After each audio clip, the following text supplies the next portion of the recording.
Ok, chavos, hoy vamos a hablar de la cirugía de artroplastía de hombro, que es el reemplazo articular pues, del hombro, ¿sí? Con una prótesis. En la historia de esto, pues fue en el año de 1893 cuando un cirujano de nacionalidad francesa llamado Pin realizó el primer recambio protésico del hombro en un paciente que tenía una artritis tuberculosa y obviamente hubo malos resultados. El paciente murió. Luego, muchos años después, en el año de 1951, fue el famoso cirujano ortopédico Neer, donde tienen muchos libros con su nombre, maniobras con su nombre, maniobras de hombro inclusive con su nombre, el doctor Charles S. Neer, diseñó un implante de cobalto para el tratamiento de las fracturas de la cabeza del húmero, y desde ahí comenzó su uso clínico. Obviamente al inicio no tuvo muy buenos resultados, pero sí prometedores, y él siguió perfeccionando sus diseños, a tal manera que en el año de 1971 diseñó la prótesis total de hombro con un componente para la glenoides y otro componente para la cabeza del húmero. Su principal indicación era la artrosis o el desgaste de la articulación glenohumeral.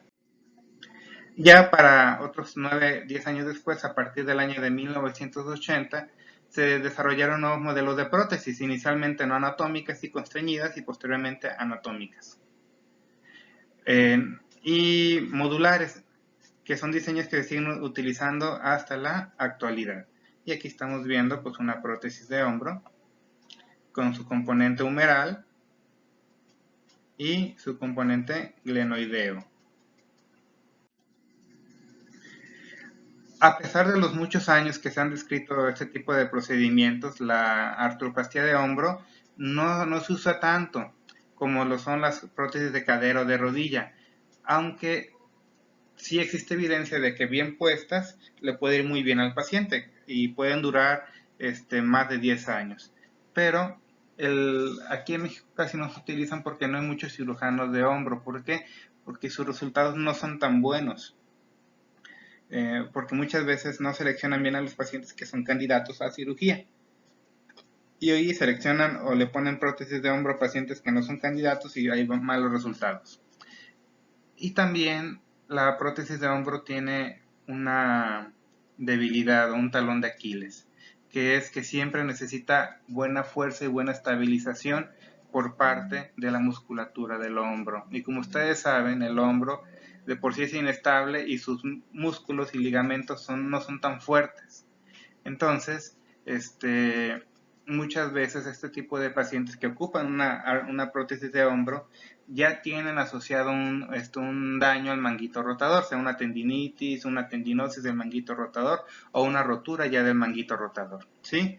Y también este tipo de cirugías van a precisar o van a necesitar de un programa de rehabilitación agresivo desde el primer día de posoperado, ¿sí?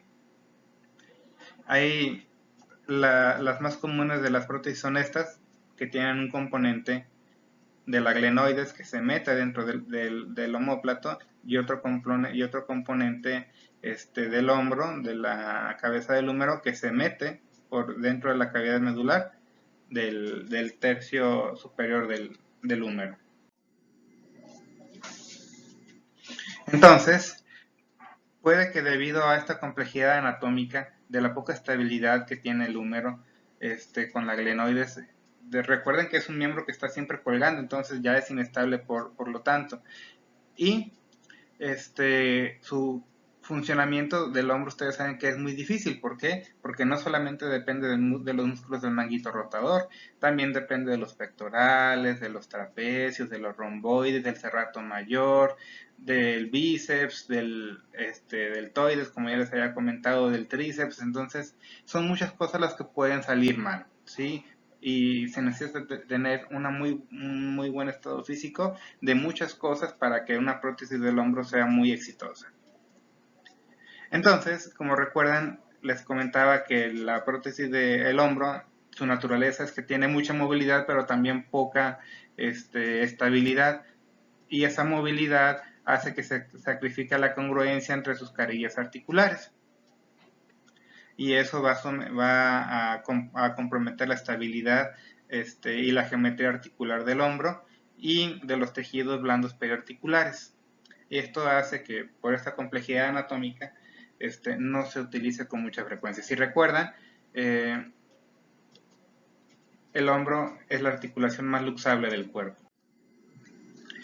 Todo lo anterior complica la cirugía de sustitución articular, nos aumenta las complicaciones postoperatorias, nos dificulta el proceso posterior de la rehabilitación y empobrece los resultados funcionales. ¿Sí?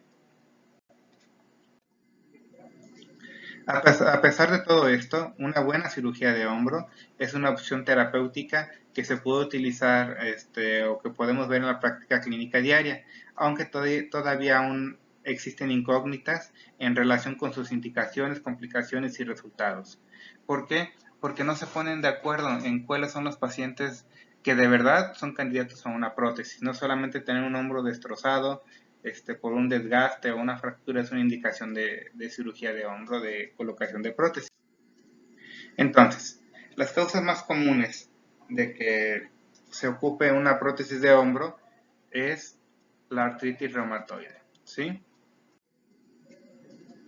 Y se indica también en algunas patologías muy específicas, por ejemplo, fracturas de la cabeza del húmero, necrosis avascular de la cabeza del húmero, así como hay una necrosis de la cabeza del fémur, también puede haber una necrosis de la cabeza del húmero, aunque es menos frecuente.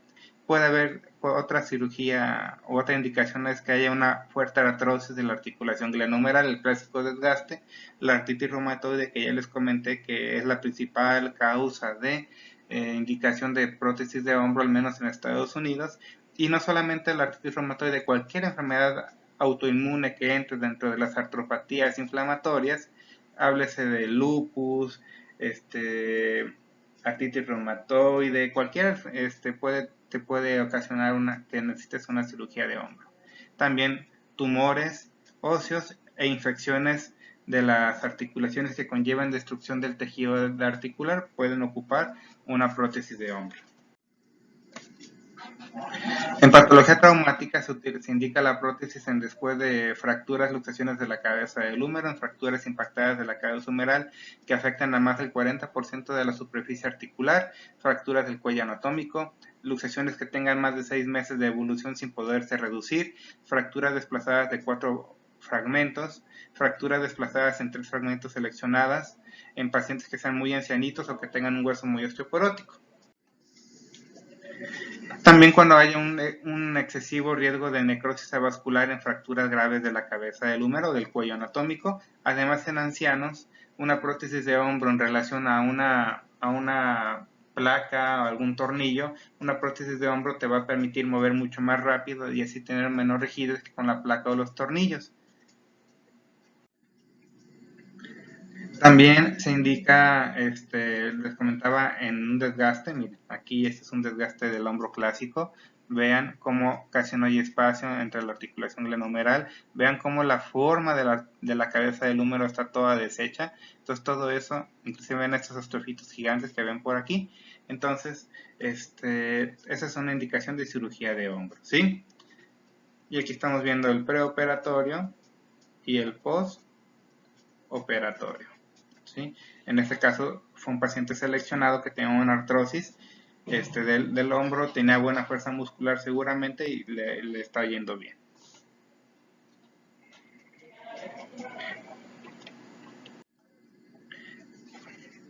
Les comentaba que unas causas son la artritis reumatoide o las artropatías inflamatorias, dentro de ellas la artritis reumatoide.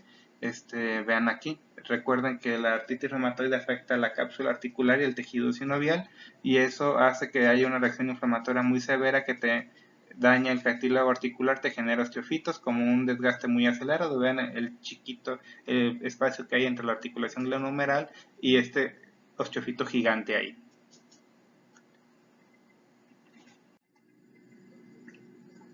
Además de la artritis reumatoide, otras artropatías inflamatorias como la artritis crónica juvenil, la artropatía hemofílica y la sinovitis bilionodular pigmentaria son causas de cirugía de prótesis de hombro. Les comentaba de la necrosis avascular de la cabeza del húmero. Esto se da casi siempre en fracturas, o también puede pasar que resecciones óseas de la articulación del hombro, ya sea por tumores localizados o procesos infecciosos articulares que conlleven una destrucción importante del tejido del húmero, te puedan indicar entonces una prótesis. Cuando no se puede poner una prótesis, cuando tiene una artropatía de Charcot, una infección activa o una patología neurológica severa, sobre todo que no te permita controlar la fuerza muscular de ese hombro, porque te va a ocasionar debilidad y el hombro por simple gravedad va a caer con todo y la prótesis. Entonces ahí no se recomienda. Aquí estamos viendo una artropatía infecciosa, vean cómo ya destruyó casi toda la cabeza del húmero, la reacción inflamatoria en este caso, seguramente no es candidato este paciente a una prótesis. Ok, ¿qué tipos de prótesis tenemos de hombro? ¿Sí? Podemos tener prótesis parciales o también llamadas hemiartroplastías, cuando el único segmento a sustituir es el húmero, y casi siempre vienen con su vástago, este de acá. ¿Sí? También tenemos prótesis completas, en la que se sustituye tanto la cabeza humeral como parte de la glenoides. Dentro de las prótesis totales tenemos las que se llaman prótesis constreñidas, en las que el componente humeral y glenoideo están conectados. Háganse cuenta que tienen aquí una conexión, estas son las constreñidas. Tenemos prótesis semiconstreñidas, donde el componente glenoideo está sobredimensionado, o sea que es mucho más grande, y eso te va a limitar algunos movimientos, pero o sea, esta parte de aquí va a estar mucho más grande, y eso te va a limitar los movimientos, pero te va a ganar estabilidad. Y tenemos prótesis no constreñidas, donde ambos componentes quedan libres, uno cada quien por su lado. Ahora, dentro de las prótesis totales, podemos tener que el componente humeral puede ser unipolar o bipolar. Las unipolares son cuando están conectadas la cabeza del húmero con su componente del vástago, ¿sí? Están unidas. O podemos tener componentes o prótesis bipolares, donde tenemos separado la cabeza, lo que sea la cabeza del húmero, de lo que es el vástago que va en el húmero, ¿sí?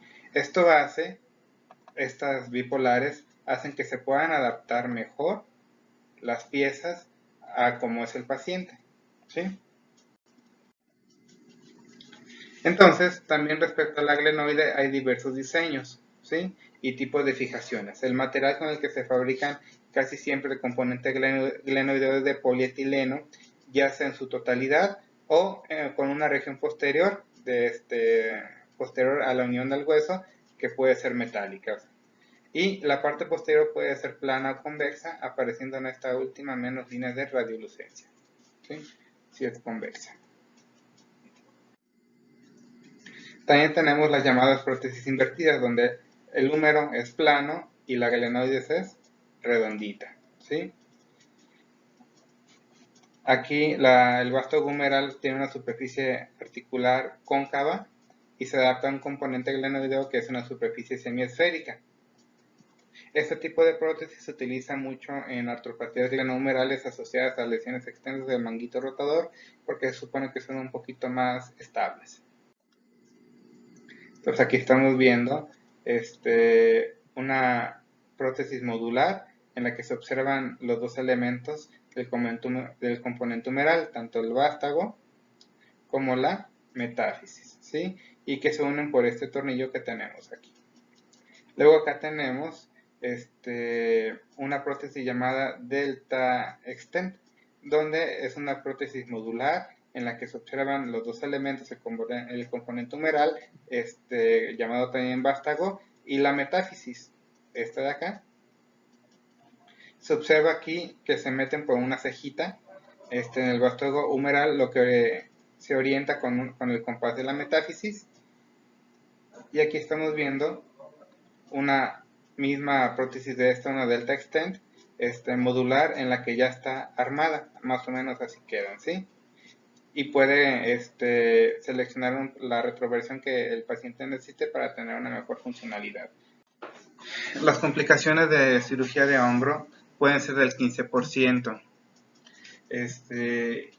Y esto es un número alto, obviamente varía según los estudios y estadísticas que tomen, pero siempre es un número un poquito alto. Aquí están viendo una prótesis inversa donde el componente humeral, el componente glenoideo es redondo y el componente humeral es convexo. Y aquí vamos a ver una complicación. Si se fijan, había una mala calidad de hueso, por más que pusieron barras y tornillos y hicieron todo lo que pudieron para amarrar la prótesis, hubo una fractura.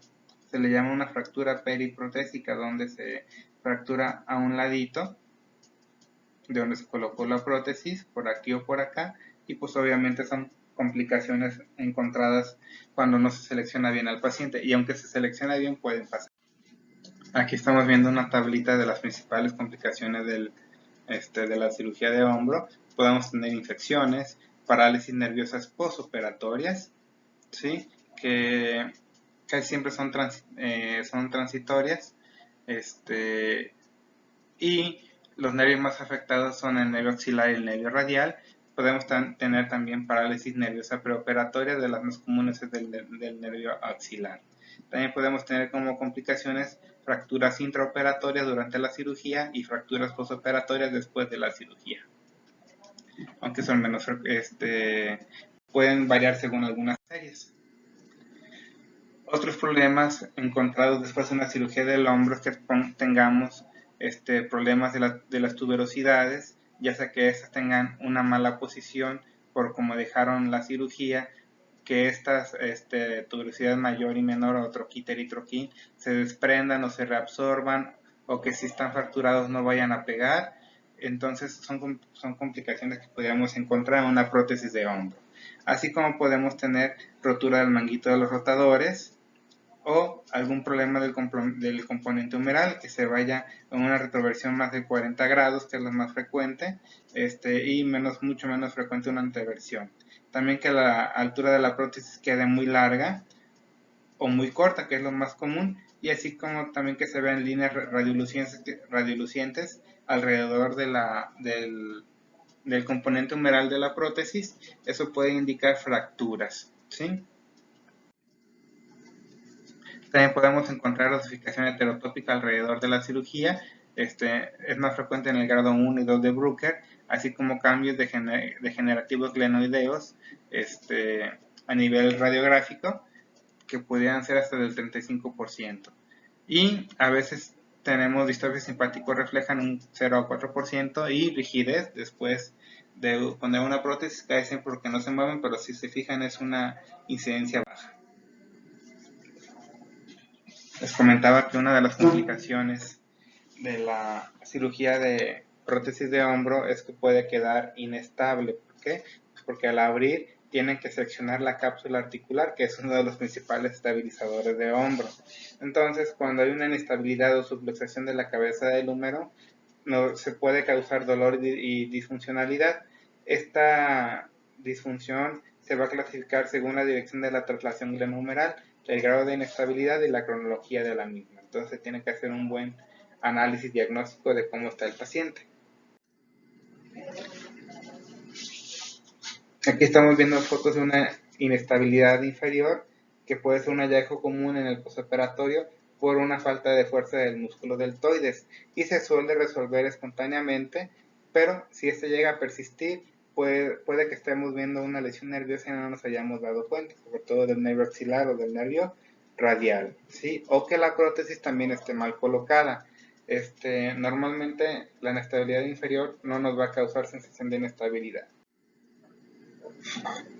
Aquí estamos viendo una radiografía AP de un hombro izquierdo de un paciente, porque nos damos cuenta porque aquí se ve la silueta cardíaca, en la que se aprecia la falta de implantación de una prótesis anatómica en una fractura, ¿sí? Como que no se ha podido colocar en su lugar, además de que hay una subluxación inferior. ¿Cómo sabemos que no ha pegado? Pues vean la calidad de hueso que tenemos aquí, ¿sí?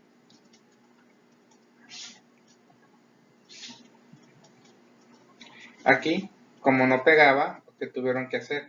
Poner barras y esas como brazaderas que tienen aquí. Y cambiaron el tipo de prótesis. Ahora es una prótesis reversa, donde tiene un componente humeral y un componente glenoideo, que en este caso va a ser redondo. Entonces, aquí como la paciente ya tiene una mala calidad de hueso, no aguantó el recambio y tuvo una fractura alrededor de la prótesis de su propio hueso, días después de ser operada. Ahora, también podemos tener inestabilidad superior, que se asocia a una disfunción de la musculatura del hombro o una rotura del manguito de los rotadores con una insuficiencia de supraespinosa. Los músculos que elevan el hombro solo pueden ser el trapecio y deltoides en este caso.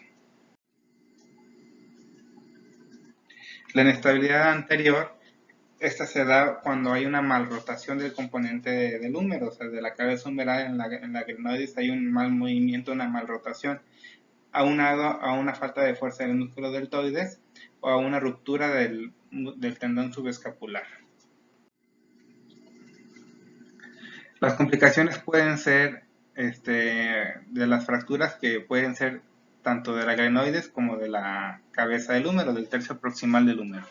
Las fracturas de la glenoides suelen suelen darse durante el fresado o anclaje durante la cirugía y debe de tratarse mediante colocación de placa, y en algunos casos se le tiene que poner injerto a la glenoides para que no quede tan floja. Las fracturas del húmero pueden ser tanto intraoperatorias como postoperatorias. Las fracturas intraoperatorias son del 1 al 3% de las artroplastías totales, siendo su incidencia menor en las semiartroplastías. Eso quiere decir que las fracturas más frecuentes son dentro de la cirugía y es menos frecuente en hemiartrosis, en prótesis que solamente tienen el componente del vástago humeral. Las fracturas postoperatorias normalmente se deben a traumatismos, como que el paciente se cayó, se apoyó o algo, y si a pesar de la fractura la cirugía sigue estable, hay que ponerle un cabestrillo y empezar a tratarlo, ¿sí? Y también tenemos complicaciones relacionadas con las tuberosidades, tanto el troquíter como la tuberosidad mayor y el troquín como la tuberosidad menor. Su migración de estos troquíteres puede darse desde un 2 hasta un 23% de los casos, siendo responsable de muchos de los pacientes que tienen una mala función del hombro, pues una fractura de las tuberosidades es muy frecuente que esté asociada. Así, una migración mínima, aunque sea medio milímetro, 1 milímetro, 2 milímetros de distancia de su lugar, esto nos va a dar una disfuncionalidad de la musculatura del hombro con una debilidad y una limitación. Y si migra mucho, inclusive nos puede dar una lesión con inestabilidad y el dolor, y tiene que valorarse una reintervención quirúrgica en este caso.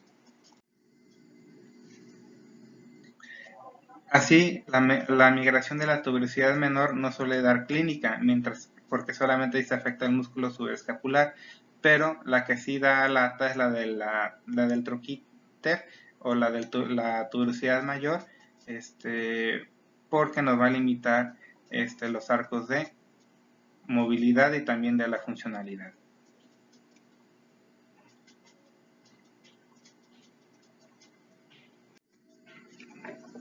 Otras complicaciones que se dan con cierta frecuencia en cirugías de prótesis de hombro es que el paciente va a tener dolor, y a veces es difícil distinguir el dolor que tiene el paciente de un dolor agudo o de un proceso ya crónico degenerativo anterior. Entonces, este dolor puede suceder hasta en el 23% de los pacientes que tengan sospecha de migración de la cabeza del húmero y que se reabsorba la tuberosidad mayor. El tratamiento aquí casi siempre es conservador con su médico rehabilitador, y solo se intervendrán aquellos casos secundarios al traumatismo agudo. o que tengan un déficit funcional importante, o sea que el paciente no puede vivir sin su brazo. Entonces miren, aquí estamos viendo una fractura, creo que la pegaron mal, es una complicación.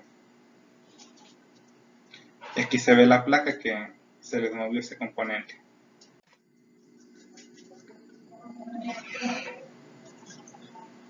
Otra causa puede ser de complicaciones, puede ser una mala colocación del componente del húmero que no le va a poder permitir acoplarse de manera correcta a la glenoides, aunque sea la natural o la operada. Otra posibilidad es la pérdida de unión del componente humeral, mientras que la prevalencia de líneas de radiolucencia se sitúa del 0.9 al 32%. En el aflojamiento del vástago ocurre en menos del 2% de los casos totales de cirugías de hombro. La lesión nerviosa es una complicación que es poco frecuente y se da principalmente en pacientes traumáticos de accidentes de coche, motocicleta, bicicleta, lo que ustedes gusten. Los nervios que se afectan con mayor frecuencia son el nervio axilar, luego el plexo braquial, que él también abraza el nervio axilar, y el radial y el nervio mediano se asocian a una lesión pura de ellos en el 1% de los casos. Aquí estamos viendo una migración superior de la cabeza del húmero. Vean la mala colocación que hay entre la cabeza del húmero y entre la glenoides del omóplato y de la cabeza del húmero. No están bien orientados. Y aquí pues menos orientados. Muchas veces también se infecta la cirugía y hay que tener cuidado cuando se infecta la parte de adentro del hombro, el tejido articular del hombro, porque se va a hacer una reacción inflamatoria muy potente que inclusive puede ser destructiva para tu hombro, ¿sí?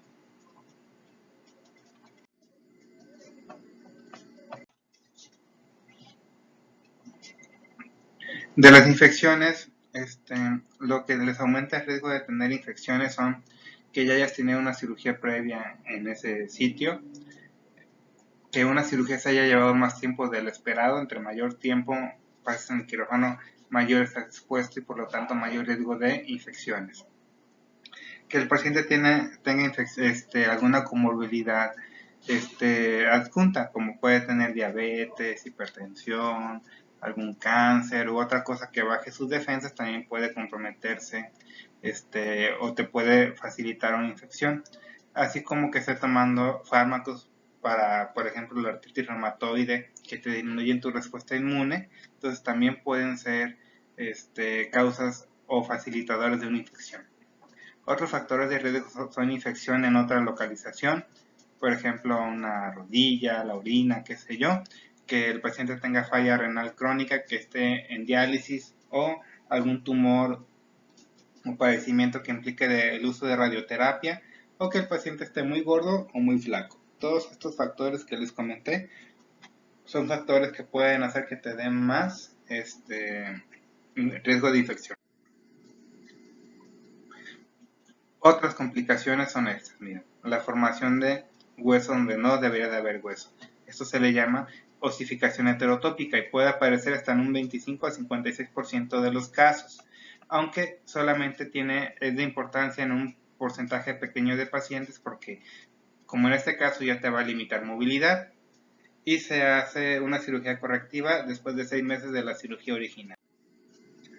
Ahora, en el tratamiento rehabilitador después de una prótesis de hombro, tiene como objetivos tener una movilidad adecuada, que sea indolora y que proporcione la mayor funcionalidad posible. Ojo, nunca hablo o me refiero a una movilidad completa, porque eso no es posible en una prótesis, al menos no de manera segura y cotidiana, ¿sí? Entonces, casi siempre se recomienda, después de una prótesis de hombro sin ninguna otra complicación, no se recomienda esperar para recibir rehabilitación. Desde el primer día postoperatorio se pueden hacer cosas. El tratamiento rehabilitador se va a llevar en varias fases. La primera, donde va a haber liberación de los tejidos blandos. En la segunda habrá movilización articular y en la tercera fase habrá potencialización muscular. En general se prefieren periodos de ejercicios cortos pero repetidos que sesiones muy, muy prolongadas. Así que es importante que el paciente trabaje muy bien en casa. La duración del proceso de rehabilitación puede ser de 3 a 6 meses y más o menos a los 3 meses cuando el paciente se puede ya reincorporar a sus actividades habituales no laborales, como vestirse, ir al súper, ir a la gasolinera, ir a un restaurante, todo ese tipo de cuestiones. Y a partir de los 6 meses el paciente ya puede regresar a sus actividades laborales, aunque el proceso de rehabilitación va a seguir y se puede prolongar hasta por 1 año después de la cirugía, pero para ese entonces el paciente ya tiene que ser independiente. La fase 0 se le llama a la rehabilitación preoperatoria, que puede empezar tan pronto como 4 o 5 días antes de la cirugía, o algunas semanas antes de la cirugía para ganar fuerza muscular y estabilidad, para tener cierta ventaja después de la cirugía. Normalmente este tipo de rehabilitación preoperatoria se utiliza para fortalecer los músculos de la respiración por la anestesia, hacer contracciones isométricas de deltoides, y se le va a enseñar al paciente a tener una buena postura después de su cirugía del hombro. Ya después de ser operado el paciente inicia la primera etapa, que es el tratamiento postoperatorio, tan pronto como 1 o 2 días después de la cirugía, dependiendo del dolor que tenga el paciente, y se encamina ese tipo de rehabilitación en la primera fase para recuperar lo más que se pueda de manera segura el rango de movilidad funcional, no completo, ¿sí? También esta fase tiene como objetivo fortalecer la curación de los tejidos blandos, evitar adherencias de las partes blandas con otras partes blandas o con la misma prótesis, e iniciar la recuperación de la movilidad articular, pero evitando favorecer complicaciones después de la cirugía como luxaciones, aflojamiento de la prótesis, rotura del manguito rotador o de las tuberosidades. Entonces son ejercicios que se tienen que hacer con mucha cautela. Normalmente son ejercicios en la fase 1 de movilidad asistiva, ya sea aplicados por el terapeuta o por el propio paciente, en sistemas de mecanoterapia. En esta fase se pueden iniciar ejercicios activos asistidos si no hubiese daño del manguito rotador. Y si hay daño, pues hay que esperar a que se recupere del daño para empezar a hacer movilizaciones. Antes no. ¿Qué ejercicios podemos hacer? Tenemos ejercicios de elevación asistida con esta especie de poleas que tenemos aquí, ¿sí? Pueden ser con el paciente en decúbito supino, donde se aplica una tracción suave, se realiza un movimiento constante de elevación del miembro en el mismo plano de la escápula hasta donde el paciente comienza a sentir dolor, manteniendo esta elevación durante unos segundos, ¿sí? Y estos ejercicios también pueden realizarse de forma autoasistida mediante un sistema de poleas. Obviamente aquí el paciente está sentado, pero háganse cuenta que está acostado utilizando este tipo de poleas. Es un ejercicio que se puede utilizar muy bien en la etapa 1. Así de fácil y sencillo hasta donde el paciente tolere sin completar el arco de movimiento. Ok, entonces también podemos hacer en la fase 1 ejercicios de movilizaciones para rotación externa, que pueden ser asistidas tanto por el propio paciente con una barra o con el mismo examinador, ¿sí?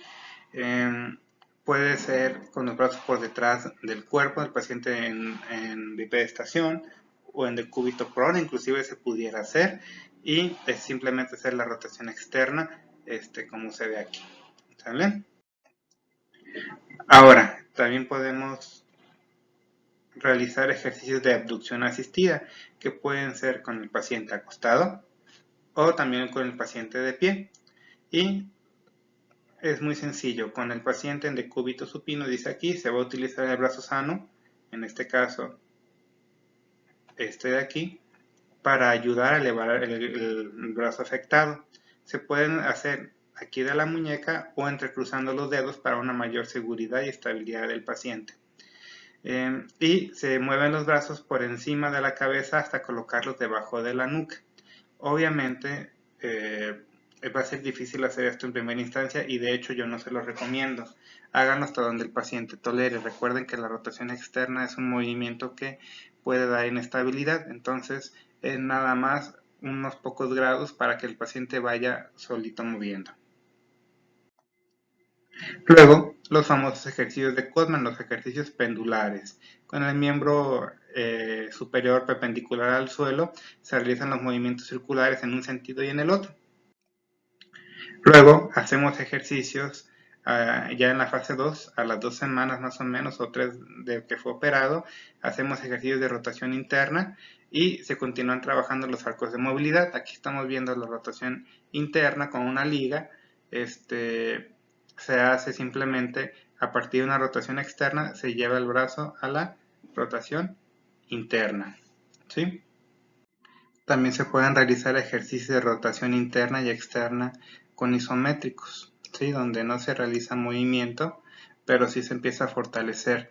Obviamente es un movimiento donde el paciente está puede estar con una toalla en medio del codo y el tronco y hace una rotación interna o una rotación externa contra la pared. Obviamente es nada más para activar el músculo, ¿sí? Luego podemos tener también ejercicios de elevación asistida con el paciente en decúbito supino, con ambos brazos sobre la cabeza a este nivel, ¿sí? Y la mano los va a elevar pasivamente, ¿sí? Aquí se ve que llega hasta el final. Esto obviamente no le van a hacer en un paciente operado de hombro porque le van a zafar la cirugía, ¿sí? Le van a zafar la prótesis. Pero se va haciendo, yo le recomendaría lo mucho a este nivel, ¿sí? Aunque bueno, así vienen las imágenes. Aquí tenemos también la rotación externa asistida, que es el movimiento contrario a la rotación interna. Y ya en la fase 3 hay que tratar de conseguir los últimos grados de movilidad. En una cirugía de prótesis de hombro, yo creo que estos son 120, 130 grados de flexión o de abducción. Es justo lo necesario para una actividad funcional completa. No se ocupa progresar más en los movimientos porque va a ser contraproducente para el paciente. Más que nada tenemos que hacer este tipo de escalerillas o de movimientos asistidos para que el paciente logre actividades funcionales, ¿sí? Entonces aquí les dice ejercicios de elevación asistida, el paciente junto a una pared a unos 30-40 centímetros separado de ella, aquí son 30-40 centímetros, trata de unir todo el brazo a la misma forzando la axila, el codo y la muñeca. Obviamente les digo que hasta aquí está correcto, hasta aquí, no más. Seguimos con los ejercicios de rotación externa e interna. Seguimos con los mismos ejercicios, cada vez con un poquito mayor de fuerza, si ustedes así lo quieren, ya que se vaya ganando estabilidad y también se puede ir ganando propiocepción con este tipo de ejercicios. También ya en la fase 3, más de un mes o un mes y medio después de la cirugía, podemos empezar con ejercicios de aducción asistida, donde se utiliza para pacientes que no pueden dormir, pues recobrando el movimiento de aducción va a disminuir el dolor nocturno. El brazo se va a colocar debajo de la barbilla y con el brazo sano se tira de él hacia el pecho, ¿sí? Aquí está la barbilla, pues lo puedes poner en el hombro contrario, más fácil, y haces la aducción forzando con este brazo sano, forzando la aducción horizontal. Y eso le va a ayudar un poquito al paciente para que tenga menos dolor. Y luego ya nos vamos a la última parte, que es la parte de la fase 3 de la potenciación muscular, ¿sí? Ya que tenemos arcos de movimiento funcionales, recordemos que aunque en las indicaciones o en las imágenes vengan que hacen movimientos completos, no es lo indicado, les vuelvo a repetir por enésima vez, sobre todo aquí en México, porque las prótesis que ponen no están hechas para soportar eso y el paciente la mayoría de las veces no tiene no se cuida como debe de ser. Entonces, ya que tenemos arcos de movilidad completos, pasamos a la función, al fortalecimiento, ¿sí? Y esta etapa de potenciación puede dividirse en varias fases. En la fase 1 se van incrementando la fuerza del deltoides en sus fibras anteriores y el músculo supraespinoso. Iniciamos con ejercicios que nos ayuden con acciones contra gravedad, colocando al paciente en decúbito supino, eleva el brazo afectado con el codo flexionado o y extendiendo el codo a medida que el brazo va cruzando la cabeza. Y el brazo sano puede ayudar a la elevación. Esta mano puede ayudar digamos que es su brazo contrario, para que se vaya elevando, ¿sí? Se recomiendan hacer 10 repeticiones, y si el paciente muestra fatiga, que vaya descansando y que siga haciendo el ejercicio después para ir ganando resistencia sin ganar fatiga. Ya después el paciente le pueden poner hasta 2.5 kilogramos de peso. Ya después abordamos las fibras medias y posteriores del deltoides, así como el músculo del manguito de los rotadores, con ejercicios excéntricos contra gravedad, donde el paciente puede estar de pie o sentado y va a subir el brazo ayudado por el otro hasta la máxima elevación. Yo les recomiendo de vuelta 120 o 130 grados de abducción y de flexión. Para fortalecer eso es más que suficiente. Cuando el brazo esté recuperado, el paciente descenderá activamente sin aceleración, y cuando el paciente pueda realizar 10 repeticiones, le pueden poner, sin mostrar fatiga, ya le pueden agregar pesas de 2.5 kilogramos. Ya en la etapa 3, se va a hacer ejercicio contra gravedad y contra resistencia. Si tiene buena fuerza, ya podemos utilizar bandas elásticas y otro tipo de aditamentos para llegar a nuestro objetivo de fortalecimiento. Recuerden, deltoides, fibras anteriores, medias, posteriores, y supraespinoso, infraespinoso, redondo menor y redondo mayor. Son los músculos que debemos de fortalecer. Miren, y este es el programa de tratamiento que viene en el libro de Brodmann, ¿sí? Hecho por Bach, Cohen y Romeo. Se oye medio raro, pero así está. Entonces, en la primera semana, inclusive aquí Brodmann les recomienda no pasar de 120 grados de flexión, 20 grados de rotación externa y 75 grados de abducción. En la semana 2, no pasar de 140 grados de flexión, no más de 40 grados de rotación externa, no más de 75 grados de ABD, no hacer rotación interna activa ni hacer extensión hacia atrás, porque estos movimientos te pueden zafar el hombro. Y el paciente en la primera semana debe utilizar el cabestrillo, y después solamente si el paciente se siente cómodo con él, para descansar. Para el dolor se pueden dar fármacos, ya sea tramadol o antiinflamatorios, y podemos poner hielo, ultrasonidos, corrientes, calor húmedo, con tal de que el paciente haga bien sus ejercicios. Los objetivos en las primeras 2 semanas, hasta 140 grados de flexión, 40 de rotación externa, 75 de ABD. Empezamos con ejercicios de Codman, ¿sí? Luego hacemos movilizaciones pasivas como las que ya vimos anteriormente. Hacemos ejercicios de estiramiento capsulares para las partes anterior, posterior e inferior de la escápula, ¿sí? Y podemos utilizar el brazo opuesto del paciente para que él mismo lo haga, así como ejercicios de movilidad activo asistidos de flexión del hombro, extensión del hombro, aunque esto tiene que ser a partir de la segunda o tercera semana, y rotación interna y externa, siempre cuidando no pasar de los valores que ya les comentaba de acuerdo a la semana que vamos. Movilidad de codo debe ser completa, ¿sí? Y hay que hacer reforzamiento muscular solamente para la prensión de la mano. Ya en la fase 2, que son de las 6 a 12 semanas, hacemos, si el paciente ya tiene poco dolor a la palpación y dolor espontáneo, si ya tiene una movilidad casi completa de manera funcional, el músculo subescapular está íntegro, podemos pasar a la etapa 2. Aquí, fíjense bien, hasta Brodmann nos dice, después de las 6 semanas, no más de 160 grados de flexión de hombro, no más de 60 grados de rotación externa de hombro, no más de 90 grados de abducción de hombro, ¿sí? Ya no tiene que estar utilizando ningún tipo de cabestrillo, podemos seguir utilizando lo mismo que en la primera etapa para dolor, mientras el paciente lo necesite para hacer los ejercicios. Aquí están. Debemos de tratar de llegar a 160 grados de flexión, 60 grados de rotación externa y 90 grados de abducción de hombro, ¿sí? Entonces ya se aumentan los ejercicios de movilidad activa en todas las direcciones. Nos vamos a centrar en estiramientos pasivos en los extremos de la movilidad para mantener la flexibilidad del hombro.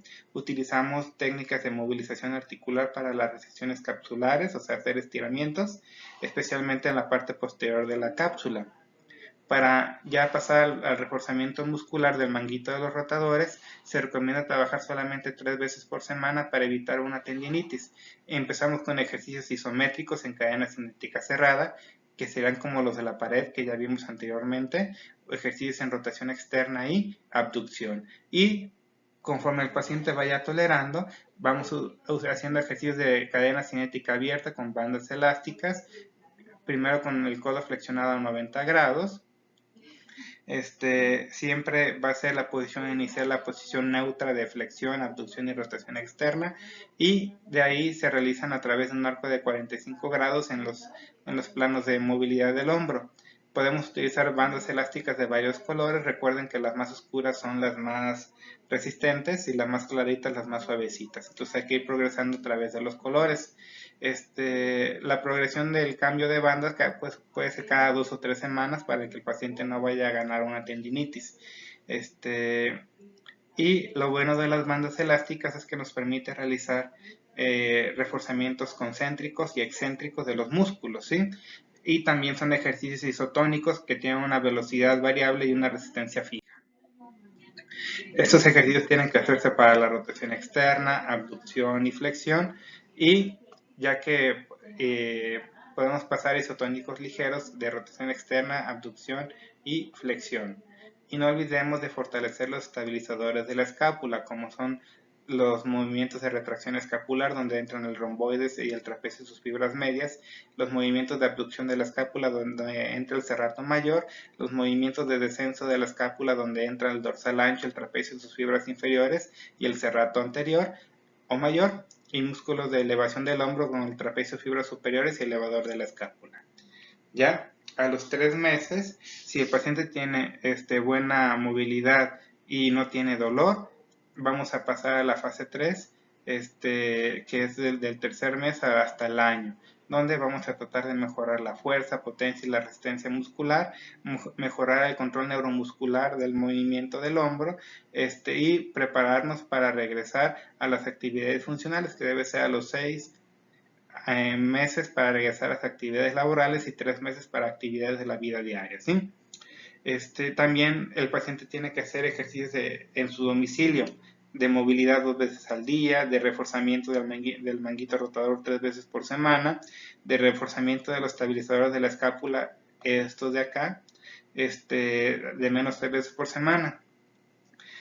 Por ejemplo, para el reforzamiento muscular del hombro, hay que iniciar con ejercicios en extensión y rotación interna y comenzar con ejercicios isométricos de reforzamiento en cadena cinética cerrada y progresar después con bandas elásticas y ejercicios isotónicos con pesas ligeras para fortalecer los estabilizadores de la escápula, con ejercicios de cadena cinética abierta y después en cadena cinética cerrada, como serían las lagartijas, que obviamente yo no les recomiendo que pongan a hacer eso al paciente porque se le puede luxar el hombro, ¿sí?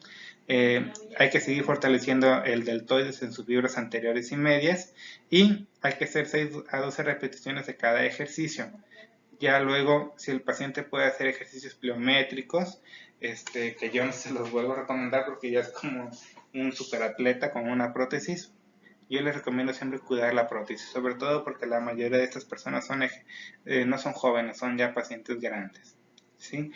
Signos de alarma: que el paciente pierda movilidad y que tenga mucho dolor, y las complicaciones, hay que utilizar, sobre todo la principal complicación es el dolor y la rigidez.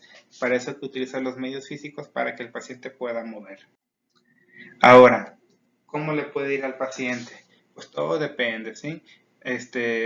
Depende todas las enfermedades que tenga o no tenga el paciente. Por ejemplo, un paciente obeso, hipertenso, diabético, van a tener un peor pronóstico porque sus músculos ya van a estar afectados por todas estas enfermedades, ¿sí? Además de que también tiene riesgo de infección y de otras complicaciones.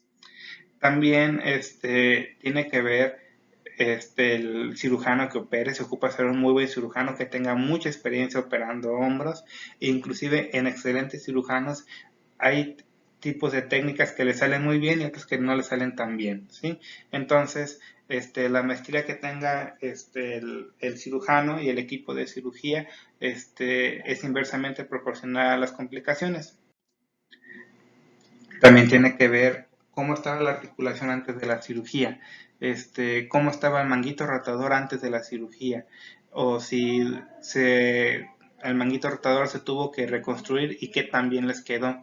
¿Cómo está la tuberosidad mayor? ¿Tuvo algún desgarre, alguna erosión en la glenoides o la tuberosidad mayor tuvo alguna fractura que lo tuvieron que haber pegado? Todo eso es muy importante. ¿Sí? Entonces normalmente se van a obtener mejores resultados en pacientes con homoartrosis o necrosis avascular que en aquellos con artritis reumatoide, fracturas y procesos degenerativos. Y mientras los pacientes con artrosis consiguen mayores beneficios en la categoría de movilidad articular, los pacientes con artritis reumatoide generalmente, aunque no logran una movilidad muy grande, se sienten mucho mejor, ¿sí? Porque el dolor va a ceder. Casi siempre ese objetivo sí se puede cumplir. Pero en ambos, tanto en pacientes con enfermedades degenerativas o enfermedades autoinmunes, generalmente la movilidad no vuelve a ser la misma ni la fuerza. Y no se busca hacer eso porque si lo buscas demasiado puede lastimar al paciente y suele salir peor. Bueno, chavos, sin más por el momento, cuídense mucho. Cualquier duda, mándenme correo.